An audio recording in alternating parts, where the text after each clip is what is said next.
Morning everyone. आज हम लोग एक्सरसाइज 1.2 का क्वेश्चन नंबर 5 को सॉल्व करेंगे। चलिए इस क्वेश्चन को पढ़ लेते हैं। क्या कहता है, योग के कर्म विनय तथा सहस्रार्य गुणों का उपयोग कर निम्नलिखित परिमेय संख्याओं के मान ज्ञात कीजिए। यानी कि क्वेश्चन दिया हुआ है, इसमें क्या करेंगे हम लोग, कर्म विनिमय और सहस्रार्य गुणों का उपयोग करके क्या करेंगे, इसको हम लोग सॉल्व करेंगे। तो चलिए हम लोग इस क्वेश्चन को सॉल्व करते हैं। 3/5 प्लस 7/3 इसको ब्रैकेट में डाल देंगे, प्लस -11/5 प्लस 2/3। इसका एलसीएम ले लेंगे हम लोग, कितना आ जाएगा, 15 आ जाएगा। 15 3 गुना 3 प्लस 5 गुना 7 प्लस यहाँ पे भी इसका एलसीएम ले लेंगे, 15 आ जाएगा।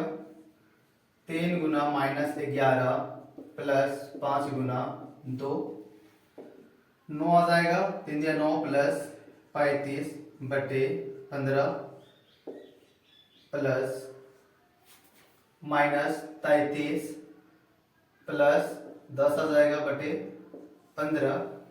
अब जो यहाँ पे जोड़ेंगे कितना आ जाएगा मेरा, 44/15 प्लस, अब इसमें -33 में 10 को जोड़ेंगे कितना बचेगा मेरा, -23/15।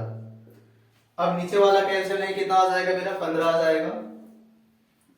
15 44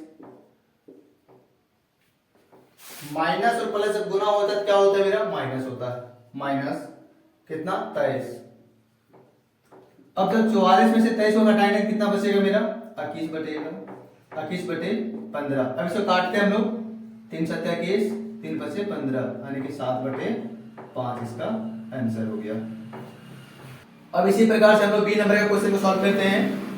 चलिए इसको सॉल्व करेंगे। तो क्या करते हैं, यहाँ पे 1/2 प्लस -1/6 इसको ब्रैकेट में डाल देंगे, प्लस का साइन है प्लस, -2/3 प्लस 2/6 इसको ब्रैकेट में डाल देंगे। इसको सॉल्व करते हैं। 2 और 6 का एलसीएम कितना आ जाएगा मेरा, 6 आ जाएगा। 3 गुना 1 प्लस 1 गुना -1 प्लस, यहाँ पे एलसीएम लेंगे 6 आ जाएगा। 2 गुना -2 प्लस 1 गुना 2। अब गुना कर देंगे, 3 -1 6 आ जाएगा, प्लस -4 प्लस 2/6 2/6 प्लस कितना आ जाएगा, -2/6 आ जाएगा। 6 और 6 का जब हम एलसीएम लेंगे कितना आ जाएगा मेरा, 6 आ जाएगा।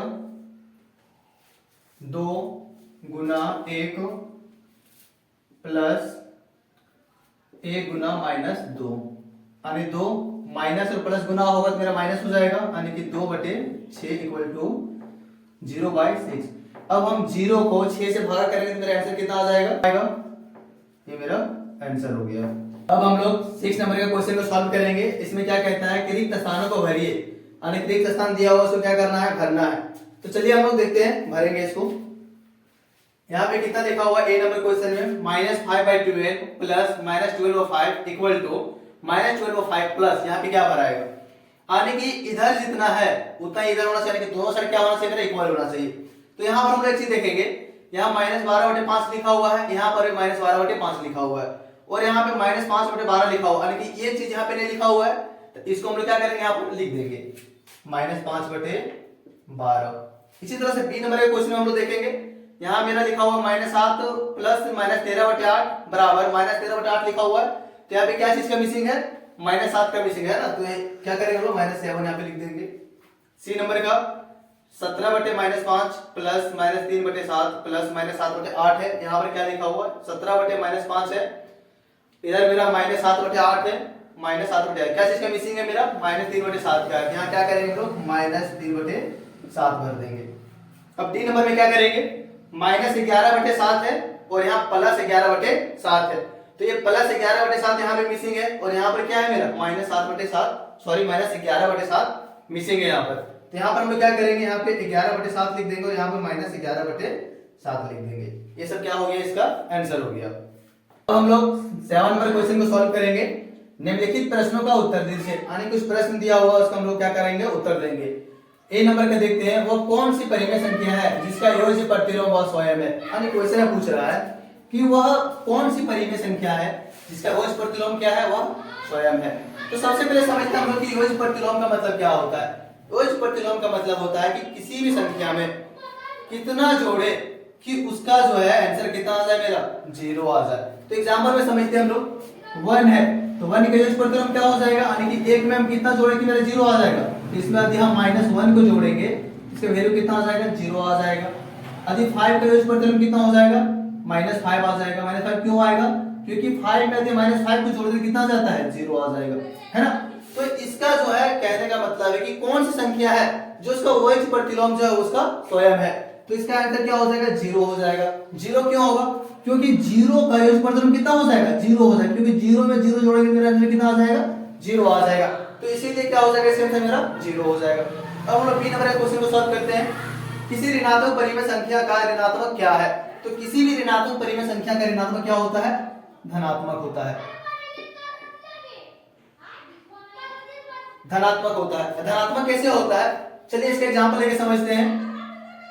मान लीजिए यहाँ पे मेरा -1 है, ये मेरा ऋणात्मक परिमेय संख्या है।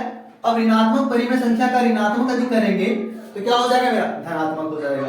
धनात्मक कैसे होगा, क्योंकि जब माइनस इंटू माइनस होता है मेरा आंसर में क्या आ जाता है, प्लस हो जाता है। तो इसीलिए किसी भी ऋणात्मक परिमेय संख्या का ऋणात्मक क्या हो जाएगा, धनात्मक हो जाएगा। अब हम लोग सी नंबर के क्वेश्चन को सॉल्व करते हैं। क्या दो परिमेय संख्याओं का अंतर एक परिमेय संख्या होता है, इसका आंसर हो जाएगा हाँ, क्योंकि जब दो परिमेय संख्याओं का अंतर जब निकालते हैं तो उसका क्या होता है, परिमेय संख्या ही होता है। कैसे होता है, यदि 5 में से इसका अंतर 2 करेंगे कितना आ जाएगा, मेरा 3 आ जाएगा। 5 मेरा एक परिमेय संख्या है, 2 भी मेरा एक परिमेय संख्या है, और जब दोनों को घटाने के बाद जो मेरा आंसर आया 3, ये क्या है, मेरा परिमेय संख्या है। तो इसका आंसर क्या हो जाएगा, मेरा हाँ हो जाएगा। अब हम लोग डी नंबर के क्वेश्चन को सॉल्व करेंगे। क्या योग पर परिमेय संख्याएं सहस्रार्य है, इसका आंसर क्या हो जाएगा हाँ, योग पर क्या है, मेरा परिमेय संख्याएं सहस्रार्य है। ये आप लोग पीछे इसका क्वेश्चन भी सॉल्व कर चुके हैं। अब ई नंबर का क्वेश्चन देखते हैं। क्या योग के अंतर्गत परिमेय संख्याएं कर विनिमय है, इसका भी आंसर हो जाएगा हाँ, योग के अंतर्गत परिमेय संख्याएं कर विनिमय है। क्या व्यवकलन के अंतर्गत परिमेय संख्याएं कर विनिमय है, इसका आंसर क्या हो जाएगा, नहीं हो जाएगा, क्योंकि व्यवकलन मींस क्या होता है, घटाव होता है ना, सब्ट्रैक्ट होता है। सी में क्या हो जाएगा, क्या व्यवकलन के अंतर्गत परिमेय संख्या सहस्रार्य है, क्या हो जाएगा, इसका नहीं हो जाएगा। आपकी किताब में दिया हुआ है, यदि आप पहले अच्छे से पढ़े होंगे तो आपको बिल्कुल याद होगा, है ना, क्योंकि व्यवकलन में क्या होता है, सब्ट्रैक्ट होता है, और सब्ट्रैक्ट में सहस्रार्य का नियम का पालन नहीं करता है। वह कौन सी परिमेय संख्या है जो अपने ऋणात्मक के समान है, क्या हो जाएगा, 0। 0 क्या है, इसको ऋणात्मक करेंगे या धनात्मक करेंगे, इसका वैल्यू कितना होता है, 0 ही होगा। परिमेय संख्याओं के लिए योज्य तत्व क्या है, क्या हो जाएगा, 0। तत्मक मतलब क्या होता है कि किसी भी संख्या में यदि हम 0 को जोड़ते हैं, जैसे 1 + 0 करते हैं, इसका वैल्यू क्या आ जाएगा, 1 आ जाएगा। -3 + 0 करेंगे क्या आ जाएगा, इसका -3 आ जाएगा इसका आंसर। यानी कि 0 किसी भी संख्या में जोड़ने पर क्या होता है, मेरा कोई प्रभाव नहीं पड़ता है। तो तत्मक मेरा योज्य तत्मक मेरा क्या हो जाएगा, 0 हो जाएगा इसका आंसर।